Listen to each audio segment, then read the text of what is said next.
Rick has entered the garage. Can you see the change? It's scary in here. Can you see the change? We should swivel the camera that way. Do you see the change in him, right? He's getting more delusional, right? Okay. Alright, so another installment of TCLT videos. Yes. Here we are. Right on. Cool.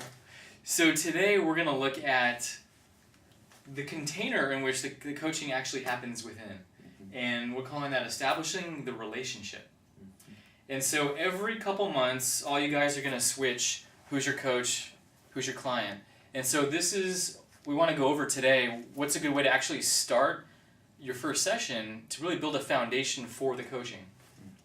And what I've noticed in my own practice is when I actually take the time to go through these things, which we're about to go through, it's like building a foundation on a bed of concrete. Versus when I don't do this, and sometimes, I just get right in there with the client and that's what seems right and that's fine. But sometimes when I don't make the time to actually go through this, the relationship is actually not as solid in certain ways. It doesn't stick. And I don't know if you've noticed that also. But by just going over some basic concerns, it has a way of letting your client relax and deepen trust right away. And so I've really found this effective, and I want you guys to practice this and see what you learn about. See what you learn about yourselves and what of this fits for you, what doesn't fit for you. Later on, feel free to modify. But give us a shot and see what this is like and notice what happens in your relationship with your client. And besides that, this will happen anyways. But have you noticed that you're different with different friends? You have different kinds of relationships? That with certain people you'll tell them some things and avoid other things or aren't sure. You know what that is? Those are all the unwritten rules, right? So if we're not writing them consciously, what will write them? And if we're in a coaching relationship and we just let whatever it is that would I don't know about you, but usually my automatic things don't turn out that well. My repetitive automatic things.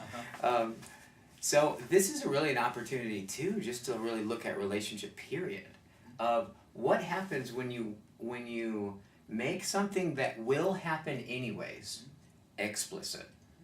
Just this process in itself will expose a lot.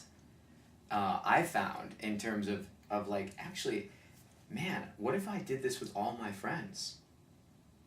If we really got honest about it, I would know exactly, because if I don't, the nature of a boundary, right, is that if I cross it, you get hurt, and so I don't want to hurt you, but I don't know what the line is, so I'll have a tendency to step way far back, right? But if I know exactly where it is, I can be all the way 100% right up to it. And the paradox of that is that when I'm me all the way up here, first of all, where's all the good stuff? Is it further away from the line or closer to the line? And paradoxically, as the coach, if I go right up to your line and respect it, and you see that, paradoxically, what happens to the line? So, right? Just one of these things. So there's the specifics, and then there's the context of it, which is pretty meta. Dude. And so that's actually one of my favorite parts is in this process which we're about to run through right now, we really get to highlight what's in the shadows right away. From the first conversation, we're going to start naming what's actually not often named in a relationship. Whether it's a friendship or even usually a client relationship, a lot of this often doesn't get covered in the first session. So without further ado, so I'm going to go through this, hit all the points, and then we're going to do a little demo where a guy is going to be a client coming into my office for the first time. Okay? Get ready to support Rick afterwards. Send me your emails, phone calls. All right.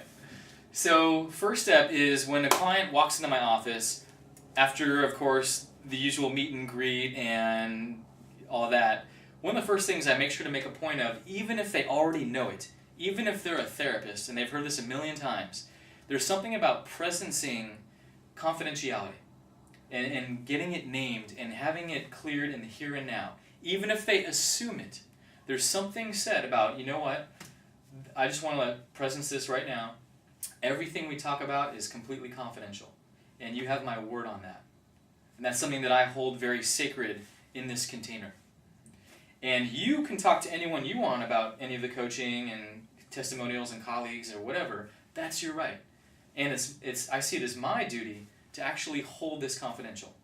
And unless you give me permission for some other reason, and that might be a point we get to down the road. Otherwise, I want you to know everything that happens here stays here. And so even presencing that, the client usually relaxes. And then, do you have any questions about that? And you get to ask them about that. So that's pretty basic. Next, one of my favorite questions here is getting at, what are some of your expectations for me as your coach? And if we're making amazing progress and you're achieving all your goals in here, how do I need to be that person for you? Like, what does that look like? How is it that I'm going to be in a relationship with you? What lights you up? What's the way that you can be challenged to rise to your potential? And so everyone's going to have a different answer. And it's always really interesting to start to see what they're wanting from you. And it might be like, I want you to be really hard on me and don't let me get away with shit. And my last guy let me get away with shit and I'm not going to get anything.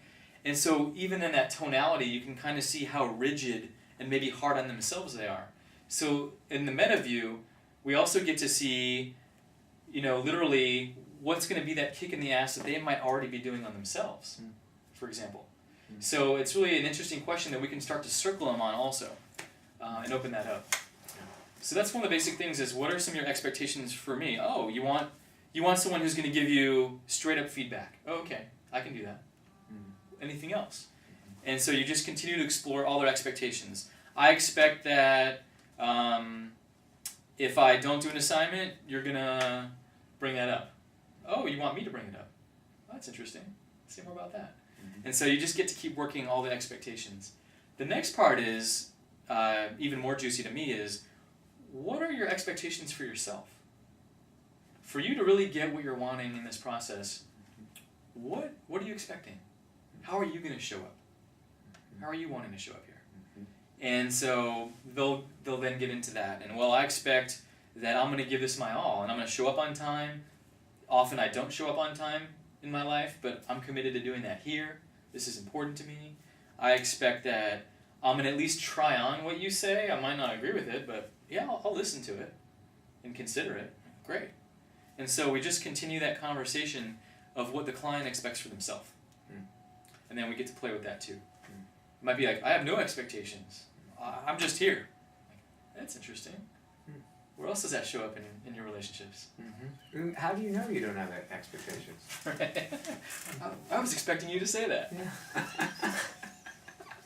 Exactly. What expectations do you have about not having expectations? Sounds like an expectation. And so on and so forth. Uh-huh. And so that's a juicy one right there. After... Just pause 1 second. So, I actually had someone ask me, this was not in a coaching context, but I had someone ask me, I think it was at a party, and he said, hey, I want to feel closer to you. I want to, be closer with you. I was like, okay, cool.